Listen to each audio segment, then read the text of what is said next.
বন্ধুরা তোমরা সবাই কেমন আছো? তো আশা করছি যে যেখান থেকে আমার ভিডিওটা দেখছো সবাই অনেক অনেক ভালো আছো।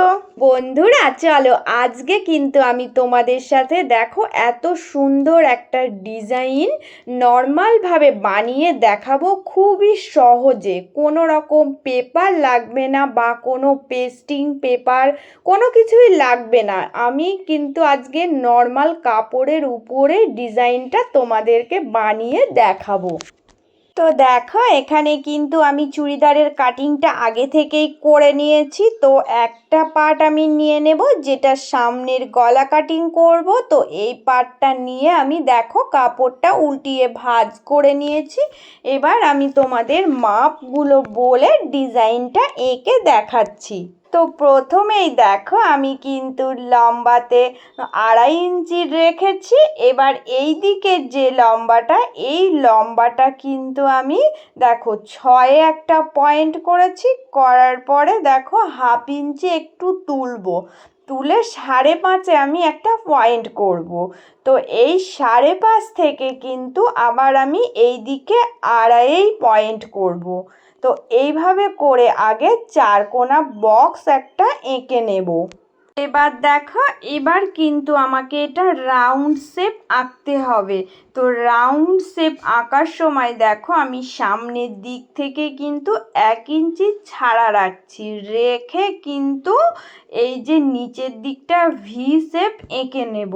তো তোমরা দেখলেই বুঝতে পারবে শেপটা কেমন আসছে। তো এইভাবে করে দেখো আমি ড্রয়িংটা কিন্তু এঁকে নিচ্ছি। এবার আমি তোমাদেরকে কাটিংটা করে দেখাচ্ছি শেপটা কেমন এসেছে। তো এই শেপটা দেখো ঠিক যেমন আমি করব ভেবেছিলাম সেই রকমই কিন্তু কাটিংটা আমি করেছি। তো এটাকে কিন্তু আমি কিভাবে পাইপিং দিয়ে সেট আপ করবো সেটা তোমাদেরকে এবার দেখিয়ে দেব।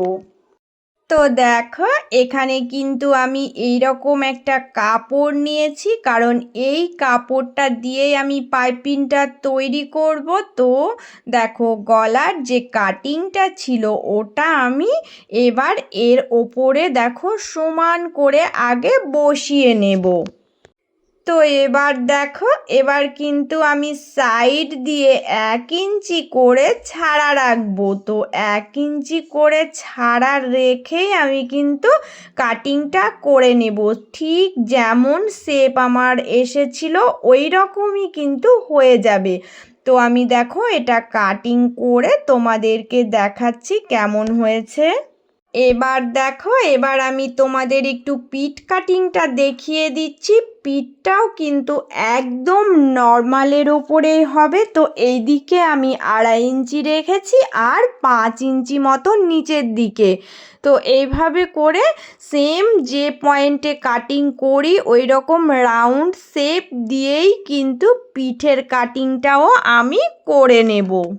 তো এবার দেখো এবার আমি এই পিঠের কাটিংটা বসাবো, বসিয়েও কিন্তু পাইপিংটা সেমভাবেই কেটে নেব। তো এটা রাউন্ড শেপ আছে তাই আমি এটা রাউন্ড শেপ দিয়েই কেটে নেব। আমি তোমাদেরকে পুরোটা সেলাই করে দেখাচ্ছি যে কত সুন্দরভাবে এই কাপড় দিয়েই আমি গলার যে পট্টিটা ওটা সেটিং করব। তো এবার দেখো আমি গলার ডিজাইনটা নিয়ে নিয়েছি। নেওয়ার পরে এই যে পট্টি কাপড় কেটেছিলাম এটা এর ওপর দিয়ে সমানভাবে বসিয়ে দেখো নর্মালি আগে একটা সেলাই দেব, দিয়ে এটা সেটিং করে নেব। এবার ছোট ছোট করে কাটিং লাগাতে হবে। তো এটা খেয়াল রাখবে যে চারি কোলে কিন্তু আমাকে কাটিংটা সমান করে করে দিতে হবে। তো যেখানে যেখানে ভাঁজ আছে ওই কাটিংগুলো কিন্তু সমান রেখে করতে হবে। তো প্রত্যেকটা জায়গায় দেখো আমি সমানভাবেই কাটিংটা দিয়ে নিলাম।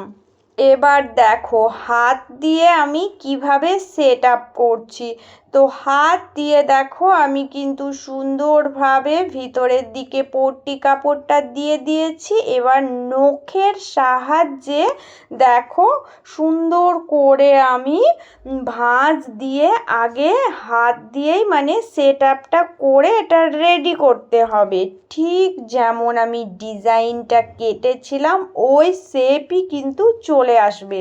তো এটা দেখো হাত দিয়ে সেটিং করার সময় হালকাভাবে আমি বার করে রাখছি, কারণ হচ্ছে পাইপিংটা দেখতে সুন্দর লাগার জন্য। এবার আমি সেমভাবে কিন্তু উপর দিয়ে একটা চাপ সেলাই দিয়ে দেব, তাহলেই কিন্তু সুন্দরভাবে এই গলার ডিজাইনটা তৈরি হয়ে যাবে। তো এবার দেখো এবার কিন্তু সুন্দরভাবে এটা তৈরি হয়ে গেল। এবার এর ভিতরের যে কাপড়টা ছিল ওটা মুড়ে একটা সেলাই দিয়ে দেব, তাহলে কিন্তু পুরোটা দারুণভাবে দেখো সেটিংস হয়ে যাবে। এবার পিঠের যে কাটিংটা আমি করেছিলাম নর্মালি রাউন্ড, ওটাও কিন্তু আমি সেম একইভাবে সেলাই করে নেব। তো আগে পট্টিটা জুড়ে নেব, তারপর যেভাবে তোমাদের দেখিয়ে দিলাম তো গলার পট্টিটা যেভাবে করলাম সেম একইভাবে পিঠের ডিজাইনটাও করে নেব। তো এটা রাউন্ড শেপ দিয়েছি বলে রাউন্ড শেপ আসবে। তো যেরকম ডিজাইনই করো না কেন এইভাবেই যদি তোমরা করতে পারো তাহলে দেখবে কোনো পেপার বা পেস্টিং কাপড় কোনো কিছু লাগবে না, তোমার এই নর্মালভাবেই কিন্তু ডিজাইনগুলো বানিয়ে নিতে পারবে। এবার তোমাদেরকে আমি একটু হাতার ডিজাইনটা দেখিয়ে দিচ্ছি। হাতাটা একটা নর্মালি 3/4 হাতা, কিন্তু সামনে আমি এই পাইপিংটা বসাবো তাই লম্বা লম্বা করে কাপড় কেটে নিয়েছিলাম। নেওয়ার পরে দেখো এখান দিয়ে আগে দেখো সোজা দিকে কিন্তু সেলাই দিয়ে এই পট্টি কাপড়টা জুড়ে নিচ্ছি। এবার দেখো এবার কিন্তু আমি এই কাপড়টা সেমভাবে ভিতরের দিকে দিয়ে দিচ্ছি। ভিতরের দিকে দিয়ে দেখো হালকা করে বের করে আমি দেখো নখ দিয়ে আগে সেট আপ করে নিচ্ছি। তো এইটাই কিন্তু পাইপিং তৈরির নিয়ম। এইভাবে পাইপিং তৈরি করতে পারলে কিন্তু দেখতে ভীষণ সুন্দর হয়। কত সহজে দেখো উপর দিয়ে একটা সেলাই দিয়ে নিলাম, নিয়ে এই যে এই পাইপিংটা আমি সেট আপ করে নিলাম। তো দেখো হাতের এই যে কাজ এটাও কতটা সুন্দর ফিনিশিং এসেছে। তো ভালো সুন্দর মতো ফিনিশিং পেতে গেলে কিন্তু এই নিয়মে কাজ করলে ভীষণ ভীষণ ভালো হয়। এই ছিল আমার আজকের হাতের ও গলার ডিজাইন। তো এটা তোমাদের আমি খুব সহজভাবে দেখিয়ে দিলাম। তো বন্ধুরা আজ যারা নতুন এসেছো প্লিজ তোমরা চ্যানেলটা সাবস্ক্রাইব করে নিয়ে পাশে থেকো। আর যারা পুরনো বন্ধু তাদের জন্য রইল অনেক অনেক ভালোবাসা। তো সবাই তোমরা অনেক অনেক ভালো থেকো, সুস্থ থেকো। চলে আসবো আবারও অন্য কোনো ভিডিওর সাথে।